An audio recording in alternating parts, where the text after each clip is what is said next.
Assalamualaikum warahmatullahi wabarakatuh.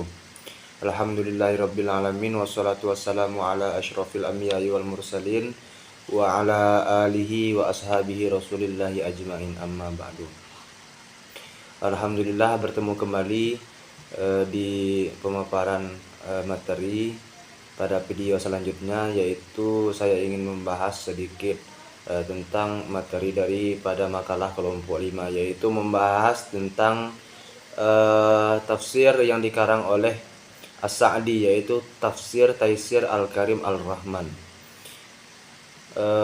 Kemudian alangkah baiknya terlebih dahulu sebelum kita masuk ke ranah yang lebih dalam mengenai tafsir ini, maka alangkah baik kita mengenal terlebih dahulu terkait biografi daripada pengarang kitab Taisir yang saya sebutkan tadi, yang mana pengarang dari kitab tafsir ini berbiografikan atau bernama lengkapkan Abdurrahman bin Nasir As-Sa'di, yang mana beliau lahir di kota Unaizah, daerah Qasim, Arab Saudi pada bulan Muharram tahun 1307 Hijriah atau 1886 Masehi. Saat masih kecil, beliau sudah kehilangan kedua orang tuanya. Ibunya meninggal ketika beliau berusia 4 tahun dan ayahnya meninggal saat beliau berusia 7 tahun. Beliau dikenal sebagai ulama Ahlus Sunnah yang ahli dalam berbagai bidang keilmuan seperti bahasa Arab, fikih, dan tafsir. Selain itu, beliau juga merupakan guru yang dikenal luas karena menulis kitab tafsir Al-Quran yang mudah dipahami, terutama bagi pemula. Kitab tersebut menjadi landasan bagi seluruh ulama tafsir, dan adapun nama kitabnya yaitu Kitab Tafsir Taisir Karimir Rahman fi Tafsir Al-Kalami Al-Mannan, yang lebih dikenal sebagai Tafsir As-Sa'di. Abdurrahman bin Nasir As-Sa'di sudah hafal Al-Quran dan menguasai ilmu qiraat sebelum usianya menginjak 11 tahun. Ia belajar ilmu-ilmu agama dari beberapa ulama, di antaranya yaitu Muhammad Al-Abdul Al-Karim Ash-Shibl, kemudian Ibrahim bin Ham Al-Jasir, kemudian Abdullah bin Ayyid, Muhammad bin Ash-Shinkiti, dan Saleh bin Usman Al-Qadi. Dan setelah itu beliau benar-benar fokus menuntut ilmu dengan belajar kepada para ulama di kotanya maupun kepada ulama yang datang berkunjung, karena semangat dari keilmuannya itu yang sangat tinggi. Banyak orang memulai mengenal beliau. Bahkan di usia remaja, As-Sa'di sudah menjadi seorang guru bagi para penuntut ilmu sekaligus masih terus belajar sebagai murid. Kemudian kita lanjut kepada latar belakang dari historis penyusunan kitab tafsir Taisir Al-Karim Ar-Rahman karya beliau.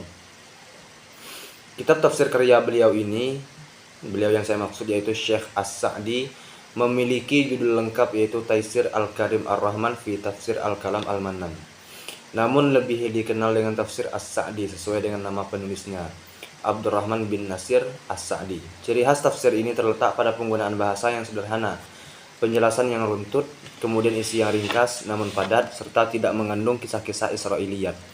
Beliau mulai menulis kitab ini pada tahun 1342 Hijriah. Saya ulangi lagi, 1342 Hijriah, dan menyelesaikannya 2 tahun kemudian, yaitu pada 1344 Hijriah. Selain itu, beliau juga membuat ringkasan dari kitab tafsir ini dengan judul Tafsir Al-Latif Al-Manan fi Khulasati Tafsir Al-Quran, yang ditujukan untuk memudahkan para pembaca dan penuntut ilmu dalam memahami isi dari tafsir lengkapnya. Kitab Tafsir As-Sa'di memiliki 2 versi manuskrip, yaitu naskah asli tulisan tangan.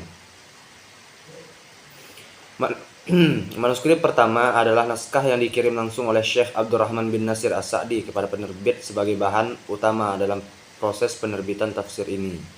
Naskah ini terdiri dari 8 jilid, sementara itu manuskrip kedua terdiri dari 9 jilid. Naskah ini merupakan salinan pribadi milik Syekh As-Sa'di sendiri yang beliau simpan dengan baik, lalu kemudian diserahkan ke Universitas Al-Imam oleh murid beliau, Syekh Muhammad bin Shalih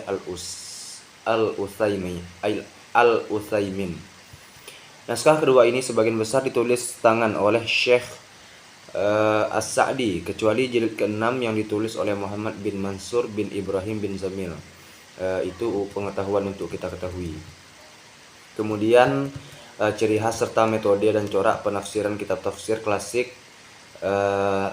Taisir Al-Karim Ar-Rahman yang beliau karang. Metode penulisan kitab tafsir Al-Sa'di.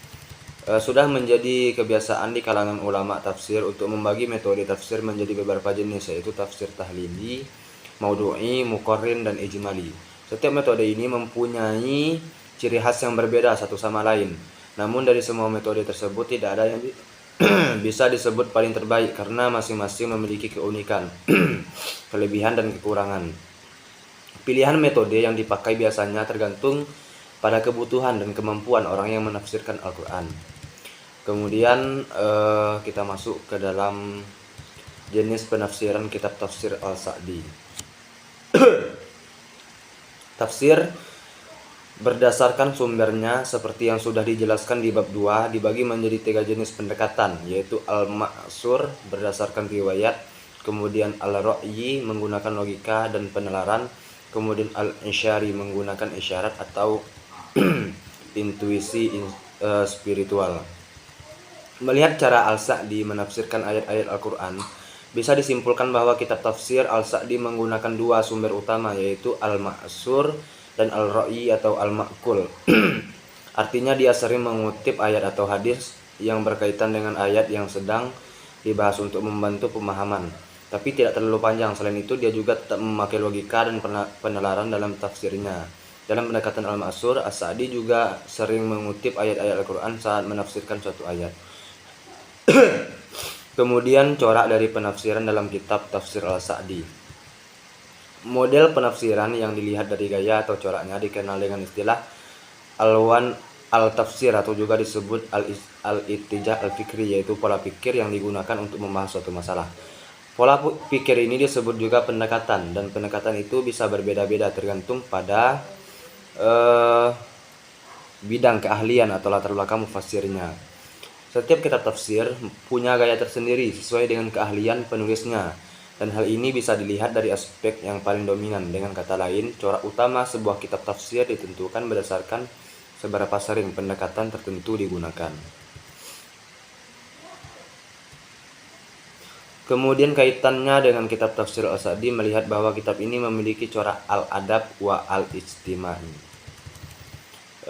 Mungkin itu saja paparan materi ataupun penjelasan singkat yang dapat saya sampaikan daripada makalah kelompok 5. Mungkin ada sedikit atau banyak kata yang khilaf, mungkin sangat mohon untuk bisa dimaafkan.